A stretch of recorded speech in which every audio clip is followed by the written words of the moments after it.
We're here to take a look at the Cowboys-Eagles game that took place at AT&T Stadium and look at the snap counts.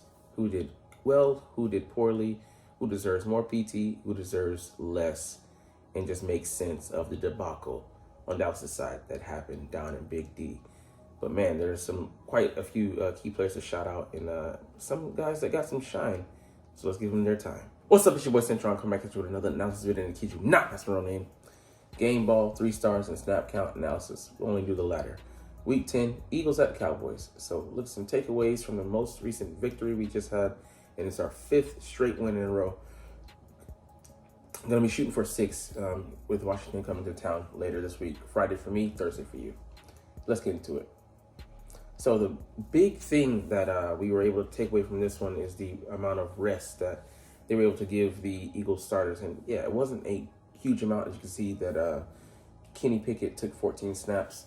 But it was something, though, because you were able to get guys like Saquon out of the game and save him some snaps on the season. And he's averaging about 22 snaps a game, and you don't want him to be continue on that path. But not just guys like him, guys on defense, who might be playing the high number of snaps. Jalen Carter played like the lowest percentage of snaps he's played this season, which would have been his second highest with 72%. But yeah, the idea is to, we've had a couple of these, the Giants game, the Bengals games, we were able to take guys out in the fourth quarter, also give valuable reps to other guys, rookies and such, younger players, that they're not going to get in the game time, play time, that, is really beneficial for their development, future, projecting it down 2-3 years down the road, helping them develop into players, but that's nothing like game time. So, being able to get them those snaps could be crucial. Could also be crucial for this season as well. So, anyways, quarterback Jalen Hurts, 54 snaps. We all know that he had 2 errors that he'd want back. Did the son play a role in him throwing it to Trayvon Diggs? I don't know, but he put it in good position. But Trayvon made a great play. And, he's known to undercut things, and Jalen has to, know that in the scouting report. But that being said, he baited him. He lulled him to sleep with that. Faked outside like he was going to cover that guy, and then came back inside hard. So Dallas Goedert also, he wasn't expecting that. So, you put in a position where it wasn't a jump ball. He's a 5'11", maybe 6-foot corner going against a 6'5" guy. It should be that, but, not a route that I dislike, but just using those variables. Who was covering him? Because if he wasn't covering him, who was? Now Jalen has to know that. But and then with the fumble, he didn't have, I think, 3 points of pressure on the ball. So the elbow, and then the hand, and then also putting it against his body. So he had it. He was getting ready to apply more pressure on it, and then Marcus Parsons just hit him at the perfect timing, knocked it out of there. So. He'll learn from those. That's the thing I was reminded of most recently, that mistakes, errors are a lesson, a chance to learn from your lesson, learn a lesson from your mistakes. But I believe Jalen will do so, and he'll be better for it. So there's that. But Kenny Pickett didn't really show you much. 1 for 2, 5-yard completion. That's it. But it'll be interesting if he got the majority of the snaps and see what he could do, but I'm not interested in going down that road. Running back Saquon Barkley played excellently. He had 66 yards, I think, on 12 carries, his lowest amount this season easily. But just give him some rest and lead him for next game. Hopefully, a grind out victory. We run the ball more and drain that clock. Using that strategy, time possession strategy. Kenny Gainwell, he looked fine. Will Shipley looked good. Ben Van Sumeren also looked good, blocking limited number of snaps, 7% of the snaps there, coming out of the backfield and blocking for Saquon, those counters and such. I just love that. I love that, his role, and he still plays on special teams as well.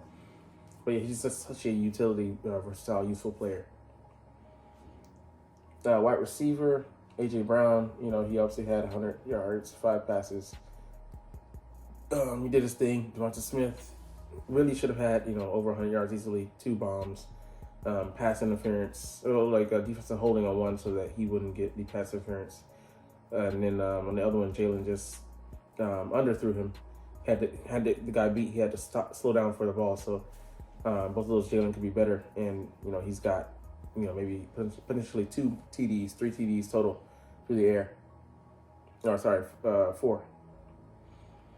And Johnny Wilson, getting his first NFL TD. Finally, he broke through, but it wasn't a jump ball for him. It was just a scramble drill. But I was encouraged by that, and the guy received below. We got his scramble drill TD, and hopefully if he could just become a weapon in the red zone. I mean, I would love to see us use our throw some jump balls, put some routes that fades, end zone fades that really highlight the height of some of our guys. We got some towers out there.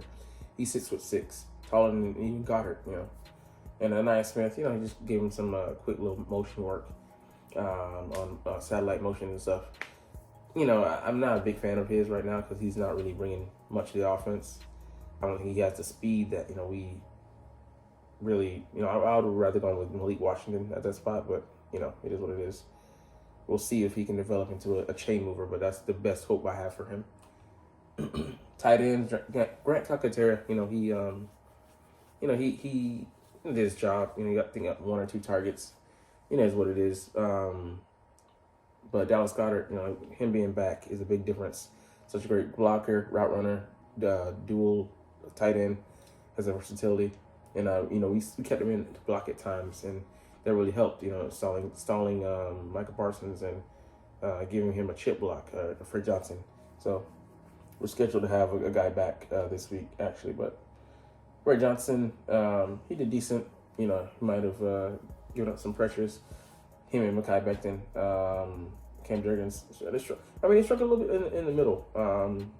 But it's tough when you're trying to hold up for these on developing pass routes. That's why coaches, whoever it is sick, Kellen, both gotta be better about helping Jalen out with those kind of routes.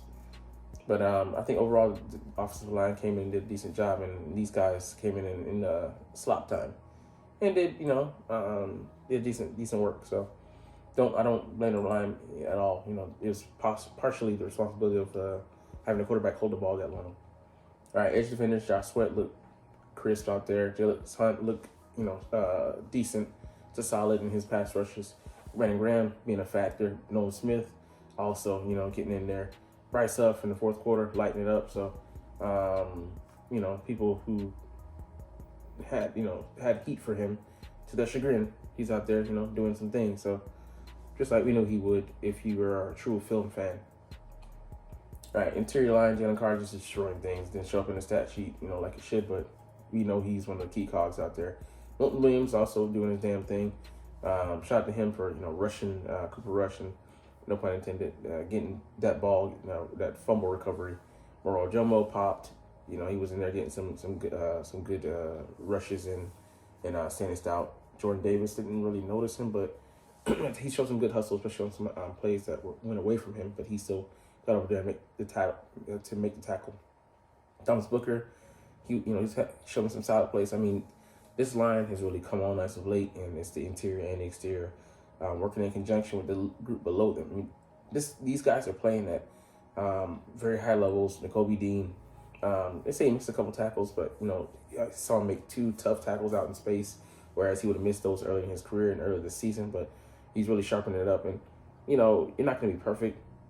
You expect there's going to be some missed tackles in a game, but keeping it to a minimum when you can, and he did that. So he almost had another pick, and it's funny. This whole reaction told the story for me. I was just like, he could have had it. It was a tough pick though, to be honest with you. And Zach Bond, he was just everywhere, anywhere. What could Bond do for you? Some of everything. But he's scary, man. This guy is playing at, someone said he's the best inside linebacker, not named Fred Warner, which is, pretty damn good. I would say he's the best, he's having the best play out there, that I've seen. And it's crazy that we have him on, $1.5 million deal. I'm ready to sign this man whenever, wherever, now. Oren Burks, looked good in some snaps coming in the slot time. Jeremiah Trotter getting experience. Was in position to make some plays, but he's a rookie. Cornerback and safety, Chauncey Gardner-Johnson had a good game. He had a pick late, albeit off of Trey Lance, but, shout out to him for making the play out there. Now playing good in space. Quinton Mitchell just shutting things down. I mean, just not allowing a lot of things to his side. Has a yet to get a pick, but, the solid coverage is what I'm after. Cooper DeJean as well, just shutting shit down. And I love, diametrically opposed, how him and Avonte Maddox would play CeeDee Lamb. And CeeDee, just have Avonte fall for the okie doke every time. Cooper DeJean, sticking with him, not letting him get yak, not letting him get started out there. Just excellent. Reed Blankenship and just covering things up. Maybe gave up a few plays here and there, but solid play. Isaiah Rodgers coming in, and he was in and out because Slade kept coming in and out of the match. And he played, pretty damn well out there, acquitted himself pretty nicely. Got a lot of a catch or two, but that's it. Slade, had some deflections, but he's gimpy. Each and every week he's out there in there. I know he feels like if he takes his foot off the gas, aka sits out, he's gonna lose his job, and that might just be true. So can't fault him for wanting to fight out there. Monte Maddox has a couple good snaps, but again, just he's lost some of the trust, so he's got to earn it back. Keely Ringo looked good in his play, very spotty. I mean, as far as his deployment. Cindy Brown, as well, looked good, but those guys didn't get a lot of snaps. But anyways, that's all we have, and they just take the calls. I applaud Nick for at least taking the points. So I'm like, I bet you he takes the points this week. Field goal. And it's a match you know how it would, play out early. When we're playing with house money, that's when we get in trouble. We get, too cute, a little bit ahead of ourselves, get a little pompous. So in a close match, I feel like he's evolved to take the points. Whereas in the Saints game, for whatever reason, he was just overconfident, and it nearly cost us. But anyways, we'll get up out of here on that note. But hey, I know the truth, that being that you're not even watching though. Like I said, it's all good because I love making these videos and I love talking about the freaking stinking Philadelphia Eagles. Who I love. Like I said, we'll talk this is officially, but as always, it's fly Eagles fly, and let's motherfucking go. Like, comment, share, subscribe if you want. Thanks for watching. Check me out at Cintron Anime, Cintron Life, or Cintron Laughs, or other social media.